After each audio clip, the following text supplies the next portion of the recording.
Hello बच्चों, चलिए प्रश्न को पढ़ते हैं। लोहे की 100 सेंटीमीटर लंबी एक छड़ को एक किनारे से 25 सेंटीमीटर की दूरी पर क्लैंप कर कस दिया जाता है। फिर छड़ को एक किनारे पर रेगमाल से आगे पीछे रगड़ा जाता है। छड़ में उत्पन्न तरंग की तरंग दैर्घ्य ज्ञात कीजिए। चलिए सबसे पहले हम लिख लेंगे मूल अवधारणा। मूल अवधारणा जिस पर कि यह प्रश्न आधारित है। यह प्रश्न आधारित है अप्रगामी तरंगों पर। अप्रगामी तरंगों पर। तो चलिए बच्चों पहले हम समझते हैं कि क्या होती हैं अप्रगामी तरंगें। बच्चों अप्रगामी तरंगें जब समान आयाम तथा आवृत्ति की दो प्रगामी तरंगें किसी बद्ध माध्यम में एक ही चाल से एक ही मार्ग पर विपरीत दिशाओं में चलती हैं तो उनके अध्यारोपण के कारण उत्पन्न हुई तरंग को अप्रगामी तरंग कहते हैं। बच्चों अप्रगामी तरंगें किसी भी दिशा में आगे नहीं बढ़ती बल्कि अपने स्थान पर रहकर फैलती और सिकुड़ती रहती हैं। ठीक है बच्चों, जैसे कि अगर हम बात करें अप्रगामी तरंगों के प्रदर्शन की तो बच्चों इन्हें हम कुछ इस प्रकार दिखाते हैं। देखिए ये हम बना रहे हैं कुछ अप्रगामी तरंगें। बच्चों हम देख सकते हैं कि यहां पर कुछ बिंदु ऐसे हैं जहां का विस्थापन सदैव शून्य रहता है।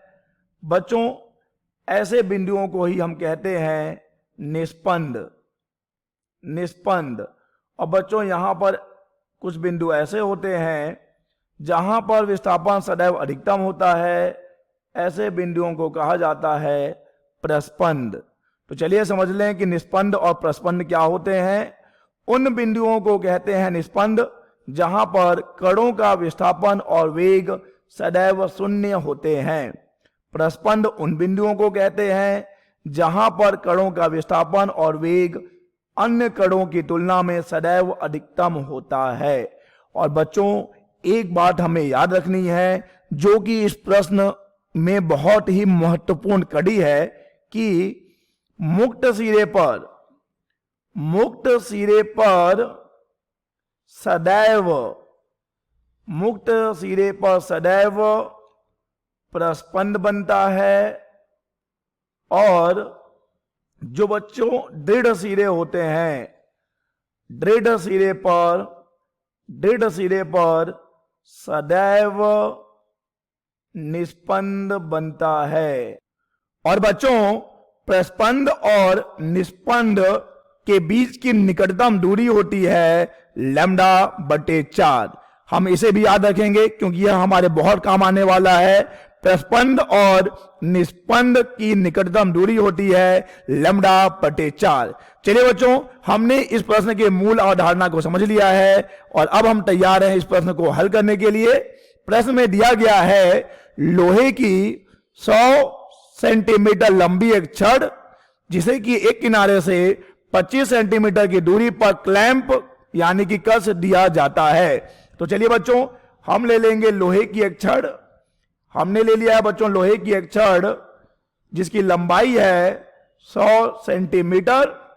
और बच्चों लोहे की इस छड़ को एक किनारे से 25 सेंटीमीटर की दूरी पर एक किनारे से 25 सेंटीमीटर की दूरी पर क्लैंप यानी कि कस दिया जाता है। तो मान लीजिए कि यहां पर क्लैंप लगा दिया गया है और अब छड़ को एक किनारे पर रेगमाल से आगे पीछे रगड़ा जाता है जिससे कि बच्चों इसमें क्या होंगी अप्रगामी तरंगें उत्पन्न होंगी।